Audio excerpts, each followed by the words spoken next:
the most honorable Prime Minister of Jamaica, the leader of the opposition, members of Parliament, the clergy, Rastafarian brethren and sistren, the larger Jamaican community. We're here on October the 11th, 2025, to honor the life of the great and celebrated Allan Skill Cole. 41 years ago, in this very said arena, the Jamaican nation came together and honored and celebrated the life of Robert Nesta Marley. This year, 44 years ago, we are now mourning, honoring, celebrating the life of Allan Skill Cole. It is quite befitting that these two national heroes, these two cultural icons, have had their last blessings and days in this national arena, bringing together the larger Jamaican community.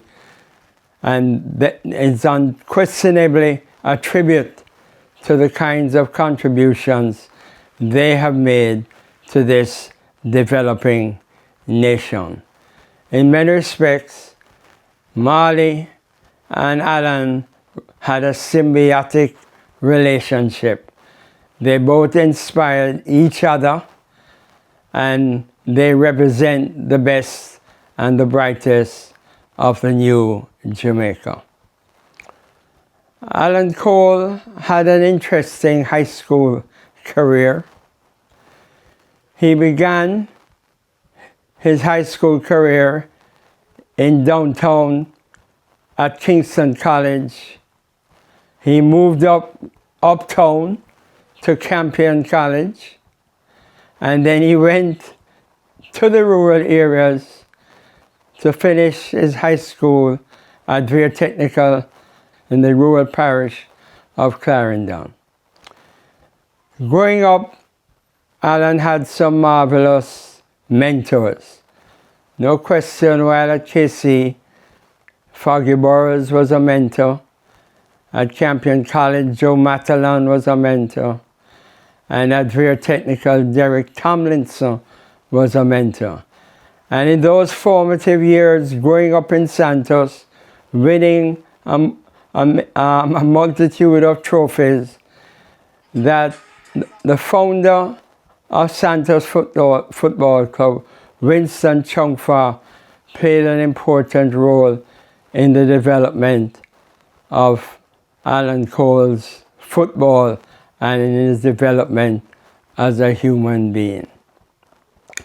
Allan never lost his commitment to the grassroots. He never lost his commitment to humility. That even though he became a celebrated footballer, he always remained someone who remained committed to the people, remained committed to the grassroots. It was, in the same way that Allan could move effortlessly on a football field, he could move majestically throughout the corporate area, whether it was the foothills of Warika, the beaches in Java, Raytown, in Southside, in Tel Aviv, in Tivoli Gardens, in Bibo, Jonestown, in Arnett Gardens, in 12 Tribe headquarters at Hope Road, in Pembroke Hall. Allan was always welcome and was always greeted with such warmth and delight that everybody who knew him embraced and loved him. Allan, as he sought and developed as a human being, did not just see himself as a footballer. Yes, he recognized that he had the talent that of being and manifested that he was one of the great footballers of all time in terms of Jamaican football. He showed that in terms of going to Brazil, and he demonstrated that many times in playing for Santos, playing for Boys Town, Mona, and other clubs in Jamaica. But Allan was also somebody who represented the post-colonial Jamaica, looking to satisfy his spiritual yearnings, looking to try to understand the kind of society that Jamaica should become in post-colonial Jamaica. As he looked around, he realized that there was something amiss in that society, that there was too much inequality, that there were too many of us who were left behind. And he recognized that he had to adopt a way of life that really brought about a critique to that system, that system needed amending. It needed a way in which it could become much more inclusive and in fact recognize the humanity and the spirituality of all its citizens. And so it is not surprising that he spent a lot of his time focusing on the development of the music, focusing on the cultural aspects of the society. And it is somewhat not necessarily baffling, but many of his generation and thereafter excuse themselves from the body politic, largely because they didn't see that body politic recognizing them and in fact reading what was taking place in the society to the extent that they were making the society into one in which it was really narrowing uptown from downtown and making certain that people were fulfilling their God-given talents.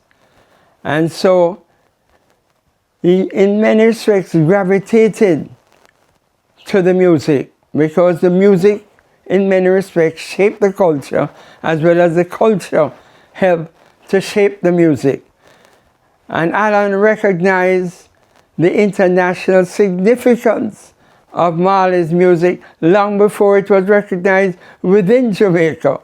In fact, he was very instrumental in the early years of going to broadcasting stations and insisting that this consciousness movement, that this uplifting movement should be in fact broadcast in the airwaves in Jamaica to enlighten people and to have an impact on the society and in fact be a critical factor in shaping the culture of post-colonial Jamaica.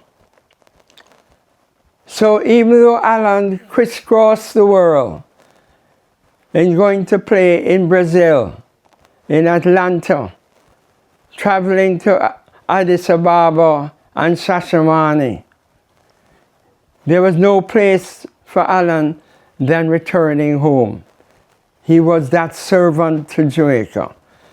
And there's no question, as we celebrate his life, that he contributed immensely to post-colonial Jamaica, that he helped to shape the culture and our consciousness as a people, not just as a footballer, but as a cultural icon. So, as we say goodbye to this brilliant footballer and this grassroots intellectual who helped to shape the culture of post-colonial Jamaica, we say to his family, to his wife, to his sons, and to his daughter, we thank you for sharing Allan's skill call with us. And Allan, we thank you for enriching our lives.